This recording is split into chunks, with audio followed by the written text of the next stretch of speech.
Hello there YouTube, TechSavagepro here, and I hope that you've been having a fantastic day. And as you can tell from the video title, I'm going to be giving you my brutally honest opinion on the iPhone 6s, the phone that I'm currently holding, as you can tell. But I'm going to be telling you what's good, bad, how it compares to the current phones that are available, like the XS Max, the XS, along with my new phone, the XR. And this also means that because I have officially gotten the XR, I actually got it for my birthday as an early present because I needed an upgrade. But I'll get to that later on in the video. But this also means that I'm not going to be able to make 6S videos anymore after a while. Eventually I do have to send this phone back, and that's not the best thing, but it's not the worst thing. I'm sure a lot of you will be happy to see that my channel will be more trending. I'll be able to keep up with the more advanced stuff. So there's some news there with the channel and basically the gist of this video. And now that that's out of the way, let's just go ahead and jump straight into the video. So basically, the first thing that I want to say is this phone was flawless when I first got it. I got this phone around whenever the whole Pokemon craze was still a thing, and before it died off like completely. In fact, I actually still have the original game, Pokemon Go. But once I updated to iOS 11, actually, let's backtrack. I actually switched over from an iPhone 4S. And you can imagine, this was in like 2017. The thing is slow, okay? Apple released iOS 9.3.5 purposely to kill the iPhone 4S. Like, it's official. The rumors are true. They killed the phone, and I'm not happy about it, but I don't really use the phone anymore. I mean, it's jailbroken. I have it. But the point is that not only was the phone slow, it had a power button that didn't even work. It was just pushed in, pushed down, and it really had no functionality. So basically, every time that my 4S died, I had to plug it in, or if I turned it off using assistive touch, I had to plug it in to turn it back on, which you can already imagine sucks. And I was actually in middle school at the time, and they're really strict on cell phones because cell phones are the devil. But that's another story.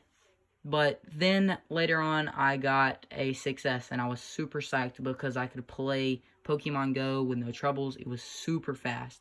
And this was actually right at whenever iOS 10 was first coming out. So this was like 10 point whatever, I don't remember. I think I actually got it right at 10. So I think I started off at iOS 10. And then later on, whenever it was like iOS 10.1.1, the YOLO jailbreak came out, and I got the YOLO jailbreak. And then later on, I'm not sure what happened, but I downloaded like the beta software. I actually never installed it, I don't think. Or maybe I did do one beta, and I gave Apple some feedback, but I'm not positive. But basically, my phone wouldn't give me service anymore, so it turns out somehow I actually fried something in my phone from installing beta software. That's not okay. Okay, that's never happened to any phone. Okay, like, I'm sure it's happened to a few people, but at the time, this was like a second to top of the line. So whenever I got this, the 7 had just came out. So that should never happen. That's stuff that happens to stuff that would be ending support. For example, something that would happen to beta testing something on a iPhone 4 if it were still possible.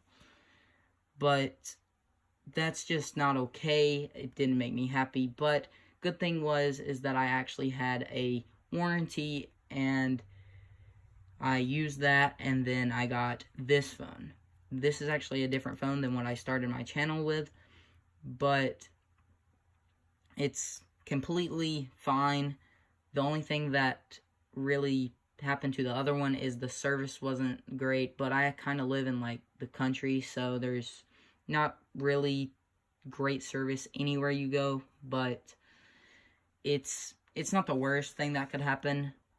But I also went into a boot loop, and I had to reset my phone completely, and I didn't save any of my apps. So whenever I jailbroke and I accidentally went into the boot loop for the first time, I actually recently went into another boot loop, but we'll get into that later. It actually made me reset my phone, and I actually didn't even save any of my stuff. I should have backed it up, but I didn't, because it took forever. Like, you would think that something that was a year old wouldn't take a whole day to back up. And I'm not exaggerating, it actually took a whole day. Like, the estimated time was 1 day whenever I tried to back it up for the first time. That's insane. With barely anything on it, that is absolutely insane. But then again, the phone was fast. Like, it was crazy fast compared to a 4S. So that was what I was comparing everything to at the time. The 4S was super slow. I could only download like 5 apps at the time because it only had 5 gigabytes on it. And it was just great. I could play Pokemon Go and everything else. But it wasn't the best. Sometimes it would just crash, and I actually figured out how to stop that. I resprung it, and then I actually airdropped like a piece of code into it, and then it fixed that. But in the end, it was pretty fast through all the way through iOS 10, even though I had some issues. And the whole like frying the chip thing actually never even happened till iOS 11. So that's the crazy thing. Once I got to iOS 11, it destroyed my phone.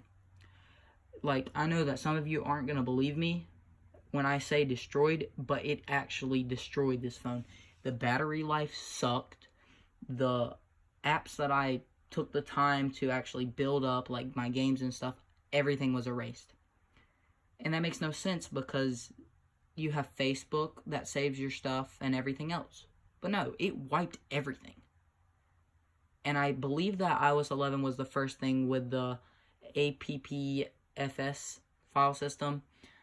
Something like that. The brand new Apple iOS file system that came with the Files app or whatever.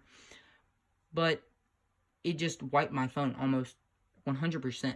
I haven't got half the apps that I had on there back. Like, I had so many useful apps, but I just never saved anything, so I don't know what I had on my phone and what I didn't.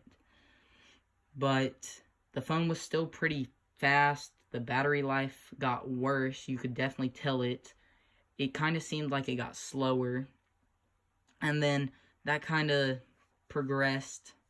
And then finally iOS 12 came out. And this is like recent stuff.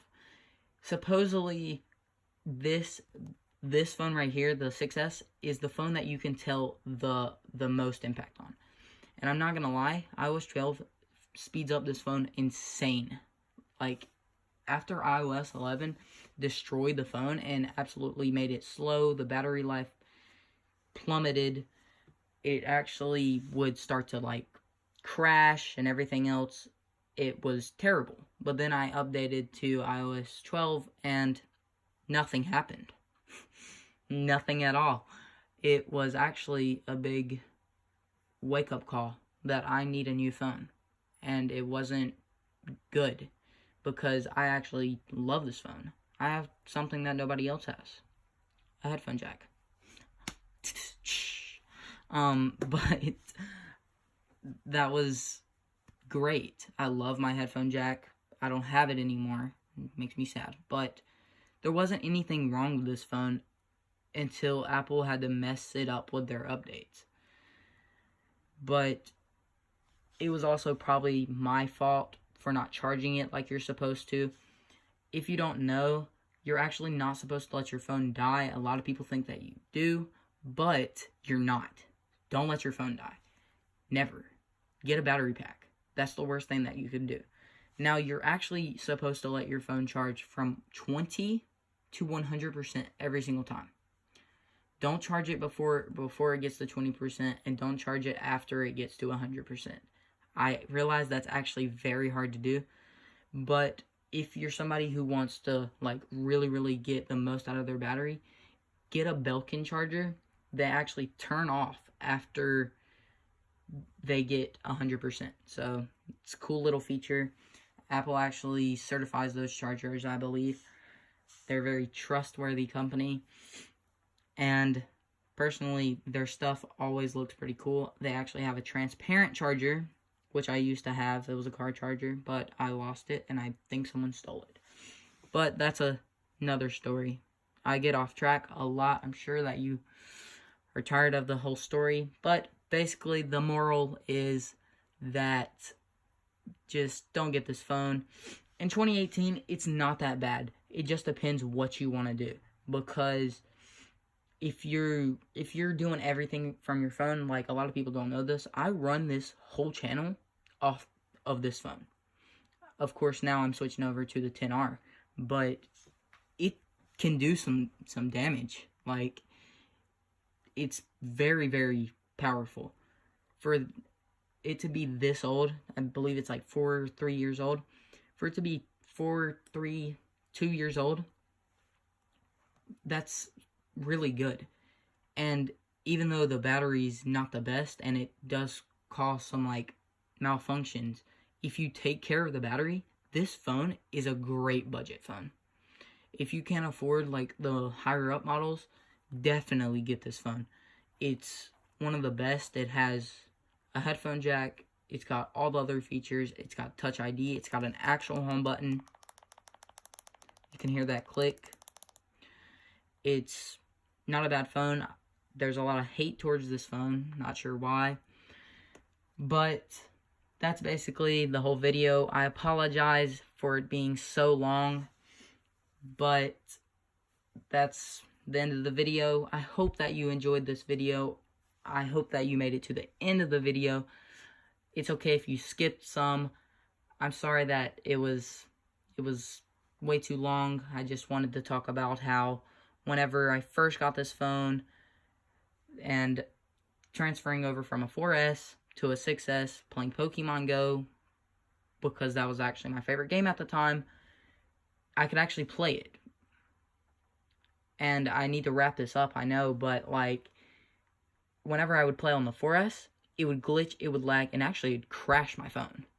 So it's like a legit virus to use that phone in 2017 or 2018. Don't use a 4S in 2018. It will actually blow up. I'm pretty sure, because whenever I used to get Twitter notifications, I thought my phone was going to catch on fire. But whole nother topic.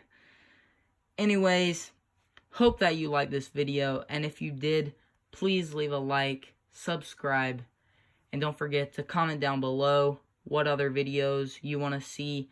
I'm actually currently catching up on some video ideas, so hopefully stay tuned. I know that this was a really long video. Not all my videos will be this long. Just keep in check and stay tuned.